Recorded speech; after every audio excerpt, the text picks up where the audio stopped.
বিএনপির ভারপ্রাপ্ত চেয়ারম্যান তারেক রহমান বলেছেন, গণতন্ত্রের চর্চার জন্য অবাধ ও সুষ্ঠু নির্বাচন নিশ্চিত করতে হবে। ৭ই নভেম্বর মহান জাতীয় বিপ্লব ও সংহতি দিবস উপলক্ষে বৃহস্পতিবার এক বাণীতে তিনি এসব মন্তব্য করেন। তারেক রহমান বলেন, ৭ই নভেম্বরের চেতনায় সব জাতীয়তাবাদী শক্তিকে ঐক্যবদ্ধ হয়ে শক্তিশালী গণতন্ত্র বিনির্মাণ করতে হবে। সেজন্য জাতীয় স্বাধীনতা ও সার্বভৌমত্ব রক্ষা করা এই মুহূর্তে অত্যন্ত জরুরি। বিএনপির ভারপ্রাপ্ত চেয়ারম্যান বলেন, আবারও চক্রান্তের গোপন পথে আওয়ামী ফ্যাসিস্টরা প্রায় ১৬ বছর গণতন্ত্রকে ধ্বংস করে রাষ্ট্র ক্ষমতাকে হাতের মুঠোর মধ্যে ধরে রাখে।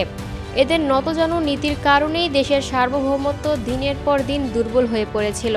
আওয়ামী ফ্যাসিস্ট সরকার গণতন্ত্রের পক্ষে লড়াকু নেতাকর্মীদেরকে বীভৎস নির্মমতায় দমন করেছে। আয়নাঘর, গুম, খুন, বিচার বহির্ভূত হত্যাসহ দুর্নীতি ও অপশাসনের এক ভয়াল রাজত্ব কায়েম করেছিল।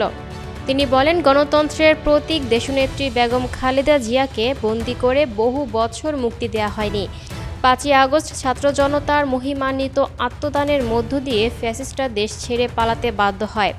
মানুষের মধ্যে গণতন্ত্রের মুক্তির পথ প্রসারিত হয়েছে।